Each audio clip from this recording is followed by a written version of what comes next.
ಆಕಾಶವಾಣಿ ವಾರ್ತೆಗಳು ಓದುತ್ತಿರುವವರು ಹರ್ಷಿತಾ ಟಿಎಲ್. ಮುಖ್ಯಾಂಶಗಳು: ಭಾರತ ಮತ್ತು ಬ್ರಿಟನ್ ನಡುವಿನ ಮಹತ್ವದ ಸಮಗ್ರ ಆರ್ಥಿಕ ಮತ್ತು ವ್ಯಾಪಾರ ಒಪ್ಪಂದ ನಾಳೆಯಿಂದ ಜಾರಿ. ನವದೆಹಲಿಯಲ್ಲಿ ಭಾರತ್ ಟೆಕ್ಸ್ 2026 ಕಾರ್ಯಕ್ರಮಕ್ಕೆ ಕೇಂದ್ರ ಜವಳಿ ಸಚಿವ ಗಿರಿರಾಜ್ ಸಿಂಗ್ ಚಾಲನೆ. 2028-29 ಅವಧಿಗೆ ವಿಶ್ವಸಂಸ್ಥೆ ಭದ್ರತಾ ಮಂಡಳಿಯಲ್ಲಿ ಶಾಶ್ವತವಲ್ಲದ ಸ್ಥಾನಕ್ಕಾಗಿ ಚುನಾವಣಾ ಪ್ರಚಾರ ಆರಂಭಿಸಿದ ಭಾರತ ಮತ್ತು ಇಂಗ್ಲೆಂಡ್ ನಡುವಿನ 3 ಪಂದ್ಯಗಳ ಏಕದಿನ ಕ್ರಿಕೆಟ್ ಸರಣಿ ಇಂದಿನಿಂದ ಆರಂಭ. ವಾರ್ತೆಗಳ ವಿವರ. ಭಾರತ ಮತ್ತು ಬ್ರಿಟನ್ ನಡುವಿನ ಸಮಗ್ರ ಆರ್ಥಿಕ ವ್ಯಾಪಾರ ಒಪ್ಪಂದ ನಾಳೆಯಿಂದ ಜಾರಿಗೆ ಬರಲಿದ್ದು, ಈ ಮಹತ್ವದ ಒಪ್ಪಂದವು ಭಾರತೀಯ ರಫ್ತಿಗೆ ಬ್ರಿಟನ್ ಮಾರುಕಟ್ಟೆಯಲ್ಲಿ ಶೇಕಡಾ 99% ಸುಂಕ ರೇಖೆಗಳಿಗೆ ಶೂನ್ಯ ಸುಂಕದ ಪ್ರವೇಶವನ್ನು ನೀಡುತ್ತದೆ. ಆ ಮೂಲಕ ಬ್ರಿಟನ್ ಸರಕುಗಳು ಅಗ್ಗವಾಗಲಿದ್ದು, ಇದೇ ವೇಳೆ ಭಾರತ ರಫ್ತಿನ ಪ್ರಮಾಣ ಏರಿಕೆಯಾಗಲಿದೆ. ಇದು ಭಾರತ ಮತ್ತು ಬ್ರಿಟನ್ ಹಂಚಿಕೆಯ ಬದ್ಧತೆಯನ್ನು ಪ್ರತಿಬಿಂಬಿಸುತ್ತದೆ. ಉಭಯ ದೇಶಗಳ ನಡುವೆ ಕಾರ್ಯತಂತ್ರದ ಪಾಲುದಾರಿಕೆಯನ್ನು ಗಾಢವಾಗಿಸಲು ಈ ಐತಿಹಾಸಿಕ ಒಪ್ಪಂದಕ್ಕೆ 2021 ಮೇನಲ್ಲಿ ಅಡಿಪಾಯ ಹಾಕಲಾಯಿತು. ಅದರಂತೆ ಈ ವ್ಯಾಪಾರ ಪಾಲುದಾರಿಕೆ ಮತ್ತು ಭಾರತ-ಯುಕೆ ಮಾರ್ಗಸೂಚಿ 2030 ಅಳವಡಿಕೆಯ ಮೂಲಕ ನಡೆಯಲಿದ್ದು, ಮುಂದಿನ 4 ವರ್ಷಗಳಲ್ಲಿ ವ್ಯಾಪಾರವನ್ನು $100 ಬಿಲಿಯನ್ ಯುಎಸ್ ಡಾಲರ್ಗೆ ದ್ವಿಗುಣಗೊಳಿಸುವ ಗುರಿಯನ್ನು ಹೊಂದಿದೆ. ಭಾರತದ ಅತಿದೊಡ್ಡ ಜಾಗತಿಕ ಜವಳಿ ಕಾರ್ಯಕ್ರಮವಾದ ಭಾರತ್ ಟೆಕ್ಸ್ 2026 ಇಂದು ನವದೆಹಲಿಯ ಭಾರತ್ ಮಂಟಪದಲ್ಲಿ ಪ್ರಾರಂಭವಾಗಿದ್ದು, ಕೇಂದ್ರ ಜವಳಿ ಸಚಿವ ಗಿರಿರಾಜ್ ಸಿಂಗ್ 4 ದಿನಗಳ ಈ ಕಾರ್ಯಕ್ರಮವನ್ನು ಉದ್ಘಾಟಿಸಿದರು. ಈ ಕಾರ್ಯಕ್ರಮವು ಜವಳಿ, ಫ್ಯಾಷನ್, ಸುಸ್ಥಿರತೆ, ತಂತ್ರಜ್ಞಾನ, ನಾವೀನ್ಯತೆ, ಹೂಡಿಕೆ ಮತ್ತು ಅಂತಾರಾಷ್ಟೀಯ ವ್ಯಾಪಾರದಲ್ಲಿ ಭಾರತದ ಬೆಳೆಯುತ್ತಿರುವ ಜಾಗತಿಕ ನಾಯಕತ್ವವನ್ನು ಪ್ರದರ್ಶಿಸುತ್ತದೆ. ಇದು ತಯಾರಕರು, ರಫ್ತುದಾರರು, ಜಾಗತಿಕ ಖರೀದಿದಾರರು, ಹೂಡಿಕೆದಾರರು, ನೀತಿ ನಿರೂಪಕರು, ಅಂತಾರಾಷ್ಟೀಯ ನಿಯೋಗಗಳು, ಕುಶಲಕರ್ಮಿಗಳು, ಸ್ಮಾರ್ಟ್ ಆಪ್ಗಳು ಮತ್ತು ತಂತ್ರಜ್ಞಾನ ಪೂರೈಕೆದಾರರನ್ನು ಒಟ್ಟುಗೂಡಿಸಿವೆ. ಪ್ರಧಾನಿ ನರೇಂದ್ರ ಮೋದಿ ಅವರ 5F ಮಿಷನ್ ಫಾರ್ಮ್ನಿಂದ ಫೈಬರ್ನಿಂದ ಫ್ಯಾಕ್ಟರಿಯಿಂದ ಫ್ಯಾಷನ್ನಿಂದ ವಿದೇಶಿಗೆ ಸ್ಫೂರ್ತಿ ಪಡೆದ ಭಾರತ್ ಟೆಕ್ಸ್ 2026 ಜವಳಿ ಮೌಲ್ಯ ಸರಪಳಿಯಾದ್ಯಂತ ವ್ಯವಹಾರ, ಹೂಡಿಕೆ, ನಾವೀನ್ಯತೆ, ನೀತಿ ಸಂವಾದ ಮತ್ತು ಕಾರ್ಯತಂತ್ರದ ಪಾಲುದಾರಿಕೆಗಳಿಗೆ ಪ್ರಮುಖ ಜಾಗತಿಕ ವೇದಿಕೆಯಾಗಿ ವಿಕಸನಗೊಂಡಿದೆ. ಭಾರತ್ ಟೆಕ್ಸ್ 2026 ರ 3ನೇ ಆವೃತ್ತಿಯು ಸುಮಾರು 7,000 ಖರೀದಿದಾರರು ಮತ್ತು 20,000ಕ್ಕೂ ಹೆಚ್ಚು ಜವಳಿ ಉತ್ಪನ್ನಗಳ ಭಾಗವಹಿಸುವಿಕೆ ಸಾಕ್ಷಿಯಾಗಿದೆ. 14 ದೇಶಗಳ ಅಂತಾರಾಷ್ಟೀಯ ಪ್ರದರ್ಶಕರು ಈ ಕಾರ್ಯಕ್ರಮದಲ್ಲಿ ಭಾಗವಹಿಸುತ್ತಿದ್ದಾರೆ. ಪ್ರಸಿದ್ಧ ಪುರಿ ಜಗನ್ನಾಥ ದೇವಸ್ಥಾನದಲ್ಲಿ ಇಂದು ಭಗವಾನ್ ಜಗನ್ನಾಥ, ಭಗವಾನ್ ಬಲಭದ್ರ ಹಾಗೂ ದೇವಿ ಸುಭದ್ರೆಯವರ ನವಯೌವನ ದರ್ಶನ ನಡೆಯಲಿದೆ. ಸ್ನಾನ ಪೂರ್ಣಿಮೆಯ ಬಳಿಕ ದೇವರುಗಳು ಆಚರಣಾತ್ಮಕ ಅಸ್ವಸ್ಥತೆಯಿಂದ ಚೇತರಿಸಿಕೊಳ್ಳುವ ಸಲುವಾಗಿ ಪಾಲಿಸಲಾಗುವ 15 ದಿನಗಳ ಅವಧಿ ಪೂರ್ಣಗೊಂಡ ನಂತರ ದೇವತೆಗಳು ಮೊದಲ ಬಾರಿಗೆ ಸಾರ್ವಜನಿಕರಿಗೆ ದರ್ಶನ ನೀಡಲಿದ್ದಾರೆ. ನವಯೌವನದ ರೂಪದಲ್ಲಿ ದೇವರ ದರ್ಶನ ಪಡೆಯಲು ದೇಶದ ವಿವಿಧ ಭಾಗಗಳಿಂದ ಲಕ್ಷಾಂತರ ಭಕ್ತರು ಆಗಮಿಸುವ ನಿರೀಕ್ಷೆ ಇದೆ. ಭಕ್ತರಿಗೆ ಸುಗಮ ಮತ್ತು ಶಿಸ್ತುಬದ್ಧ ದರ್ಶನ ಕಲ್ಪಿಸುವ ಉದ್ದೇಶದಿಂದ ದೇವಸ್ಥಾನ ಆಡಳಿತ ಮಂಡಳಿ, ಜಿಲ್ಲಾಡಳಿತ ಹಾಗೂ ಪೊಲೀಸ್ ಇಲಾಖೆ ವ್ಯಾಪಕ ಭದ್ರತೆ, ಜನಸಂದಣಿ ನಿಯಂತ್ರಣ ಹಾಗೂ ಸಂಚಾರ ವ್ಯವಸ್ಥೆಗಳನ್ನು ಕಲ್ಪಿಸಿವೆ.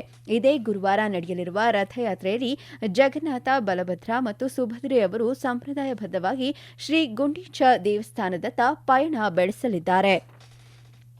ಭಾರತವು 2028-29 ಅವಧಿಗೆ ವಿಶ್ವಸಂಸ್ಥೆಯ ಭದ್ರತಾ ಮಂಡಳಿಯ ಶಾಶ್ವತವಲ್ಲದ ಸದಸ್ಯತ್ವಕ್ಕಾಗಿ ಅಧಿಕೃತವಾಗಿ ಚುನಾವಣಾ ಪ್ರಚಾರವನ್ನು ಪ್ರಾರಂಭಿಸಿವೆ. ನ್ಯೂಯಾರ್ಕ್ನಲ್ಲಿರುವ ವಿಶ್ವಸಂಸ್ಥೆಯ ಪ್ರಧಾನ ಕಚೇರಿಯಲ್ಲಿ ಭಾರತದ ಉಮೇದುವಾರಿಕೆಯನ್ನು ಉದ್ಘಾಟಿಸಿದ ವಿದೇಶಾಂಗ ಸಚಿವ ಡಾ ಎಸ್ ಜೈಶಂಕರ್, ಜಗತ್ತು ಬೆಳೆಯುತ್ತಿರುವ ಸಂಘರ್ಷ ಮತ್ತು ಅಸ್ಥಿರತೆಯನ್ನು ಎದುರಿಸುತ್ತಿದೆ. ಇದು ವಿಶ್ವಸಂಸ್ಥೆಯ ಪಾತ್ರವನ್ನು ಹಿಂದೆಂದಿಗಿಂತಲೂ ಹೆಚ್ಚು ನಿರ್ಣಾಯಕವಾಗಿಸಿದೆ ಎಂದು ತಿಳಿಸಿದರು. ಜಾಗತಿಕ ಶಾಂತಿ, ಭದ್ರತೆ ಮತ್ತು ಸಮಾನ ಅಭಿವೃದ್ಧಿಗಳನ್ನು ಉತ್ತೇಜಿಸುವಲ್ಲಿ ದೇಶದ ಮಾರ್ಗದರ್ಶಿ ವಿಧಾನವಾಗಿ ಭಾರತದ ಶಾಂತಿ ದೃಷ್ಟಿಕೋನ, ಮಾನದಂಡಗಳು, ನಂಬಿಕೆ ಮತ್ತು ಸಮಗ್ರತೆಯ ಮೂಲಕ ಸಮಗ್ರ ಪ್ರಗತಿಯನ್ನು ಭದ್ರಪಡಿಸುವ ಬಗ್ಗೆ ಸಚಿವರು ಒತ್ತಿ ಹೇಳಿದರು. ಸಂಸ್ಥೆಯು ಸ್ಥಾಪನೆಯಾದಾಗಿನಿಂದ ಸುಮಾರು 50 ವಿಶ್ವಸಂಸ್ಥೆಯ ಶಾಂತಿ ಪಾಲನಾ ಕಾರ್ಯಾಚರಣೆಗಳಿಗೆ ಭಾರತ ಸುಮಾರು 3 ಲಕ್ಷ ಸಿಬ್ಬಂದಿಯನ್ನು ಕೊಡುಗೆ ನೀಡಿದೆ. ಪ್ರಸ್ತುತ 4,300ಕ್ಕೂ ಹೆಚ್ಚು ಸಿಬ್ಬಂದಿ 10 ವಿಶ್ವಸಂಸ್ಥೆಯ ಶಾಂತಿ ಪಾಲನಾ ಕಾರ್ಯಾಚರಣೆಗಳಲ್ಲಿ ಸೇವೆ ಸಲ್ಲಿಸುತ್ತಿದೆ ಎಂದು ಹೇಳಿದರು. ಕತಾರ್ನ ಪಿತಾಮಹ Amir Sheikh Ahmed bin Khalifa Al Thani ಅವರ ನಿಧನಕ್ಕೆ ಭಾರತ ಪರವಾಗಿ ಸಂತಾಪ ಸೂಚಿಸಲು ಸಂಸದೀಯ ವ್ಯವಹಾರಗಳು ಮತ್ತು ಅಲ್ಪಸಂಖ್ಯಾತ ವ್ಯವಹಾರಗಳ ಸಚಿವ ಕಿರಣ್ ರಿಜಿಜು ಇಂದು ದೋಹಾಗೆ ಪ್ರಯಾಣ ಬೆಳೆಸಿದರು.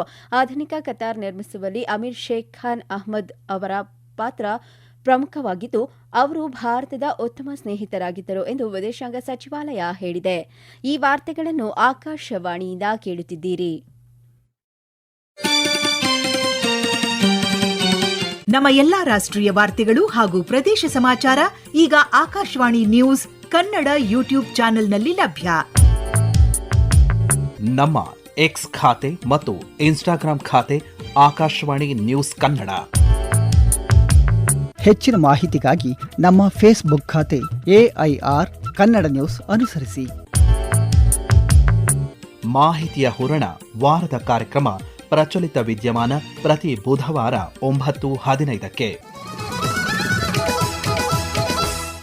ಬರ್ಮಿಂಗ್ಹ್ಯಾಮ್ನಲ್ಲಿ ಇಂದು ನಡೆಯಲಿರುವ ಭಾರತ ಮತ್ತು ಇಂಗ್ಲೆಂಡ್ ನಡುವಿನ 3 ಪಂದ್ಯಗಳ ಏಕದಿನ ಕ್ರಿಕೆಟ್ ಸರಣಿ ಇಂದಿನಿಂದ ಆರಂಭವಾಗಲಿದೆ. ಪಂದ್ಯ ಭಾರತೀಯ ಕಾಲಮಾನ ಮಧ್ಯಾಹ್ನ 3:30ಕ್ಕೆ ಆರಂಭವಾಗಲಿದೆ. ಇಂದಿನಿಂದ ಪಂದ್ಯದಲ್ಲಿ ರೋಹಿತ್ ಶರ್ಮಾ, ವಿರಾಟ್ ಕೊಹ್ಲಿ, ಜಸ್ಪ್ರೀತ್ ಬುಮ್ರಾ ಒಟ್ಟಾಗಿ ಕಣಕ್ಕಿಳಿಯಲಿದ್ದಾರೆ.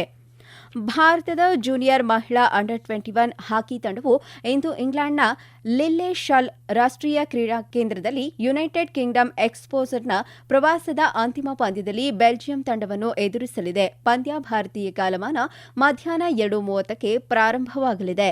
ಇಂಗ್ಲೆಂಡ್ ವಿರುದ್ಧ 2-0 ಅಂತರದ ಅದ್ಭುತ ಜಯದೊಂದಿಗೆ ಭಾರತ ತಂಡವು ಪ್ರವಾಸವನ್ನು ಗೆಲುವಿನೊಂದಿಗೆ ಕೊನೆಗೊಳಿಸುವ ಗುರಿಯನ್ನು ಹೊಂದಿದೆ. ವಿದೇಶಾಂಗ ಸಚಿವ ಡಾ ಎಸ್ ಜೈಶಂಕರ್ ಅವರು ನಿನ್ನೆ ನ್ಯೂಯಾರ್ಕ್ನಲ್ಲಿ ವಿಶ್ವಸಂಸ್ಥೆಯ ಪ್ರಧಾನ ಕಾರ್ಯದರ್ಶಿ ಆಂಟೋನಿಯೋ ಗುಟೆರಸ್ ಅವರನ್ನು ಭೇಟಿಯಾದರು. ಸಾಮಾಜಿಕ ಮಾಧ್ಯಮ ಪೋಸ್ಟ್ನಲ್ಲಿ ಡಾ ಎಸ್ ಜೈಶಂಕರ್ ಅವರು ಪಶ್ಚಿಮ ಏಷ್ಯಾ, ಉಕ್ರೇನ್ ಮತ್ತು ಸುಡಾನ್ ಸೇರಿದಂತೆ ಜಾಗತಿಕ ಬೆಳವಣಿಗೆಗಳ ಕುರಿತು ಚರ್ಚಿಸಿದ್ದಾರೆ ಎಂದು ಹೇಳಿದರು. ಅವರು 2028-29 ಅವಧಿಗೆ ವಿಶ್ವಸಂಸ್ಥೆಯ ಭದ್ರತಾ ಮಂಡಳಿಯಲ್ಲಿ ಶಾಶ್ವತವಲ್ಲದ ಸ್ಥಾನಕ್ಕಾಗಿ ಭಾರತದ ಅಭಿಯಾನವನ್ನು ಮುನ್ನಡೆಸಲು ಡಾ ಎಸ್ ಜೈಶಂಕರ್ ನ್ಯೂಯಾರ್ಕ್ನಲ್ಲಿದ್ದಾರೆ. ಸೌದಿ ಅರೇಬಿಯಾದ ಅಬ್ಹಾ ಅಂತಾರಾಷ್ಟೀಯ ವಿಮಾನ ನಿಲ್ದಾಣದ ಮೇಲೆ ನಿನ್ನೆ ಕ್ಷಿಪಣಿಗಳು ಹಾಗೂ ಡ್ರೋನ್ಗಳ ಮೂಲಕ ದಾಳಿ ನಡೆಸಿರುವುದಾಗಿ ಯೆಮೆನ್ನ ಇರಾನ್ನ ಬೆಂಬಲಿತ ಹೌತಿ ಬಂಡುಕೋರರು ಹೇಳಿದ್ದಾರೆ. ಯೆಮೆನ್ನ ಸನಾ ಅಂತಾರಾಷ್ಟೀಯ ವಿಮಾನ ನಿಲ್ದಾಣದ ಮೇಲೆ ಸೌದಿ ಅರೇಬಿಯಾ ನೇತೃತ್ವದ ವೈಮಾನಿಕ ದಾಳಿ ನಡೆದಿದ್ದಕ್ಕೆ ಪ್ರತೀಕಾರವಾಗಿ ಈ ದಾಳಿ ನಡೆಸಲಾಗಿದೆ ಎಂದು ಹೌತಿ ಬಂಡುಕೋರರು ತಿಳಿಸಿದ್ದಾರೆ. ದಾಳಿಯಲ್ಲಿ ಯಾವುದೇ ಪ್ರಾಣಹಾನಿ ಸಂಭವಿಸಿಲ್ಲ. ಆದರೆ ಹಲವು ವರ್ಷಗಳ ಹಿಂದೆ ಸೌದಿ ನೇತೃತ್ವದ ಮೈತ್ರಿಕೂಟವು ಹೌತಿ ನಿಯಂತ್ರಿತ ಪ್ರದೇಶಗಳ ಮೇಲೆ ನಡೆಸಿದ್ದ ದಾಳಿಯ ಬಳಿಕ ಇದೇ ಮೊದಲ ಬಾರಿಗೆ ಉದ್ವಿಗ್ನತೆ ತೀವ್ರಗೊಂಡಿದೆ.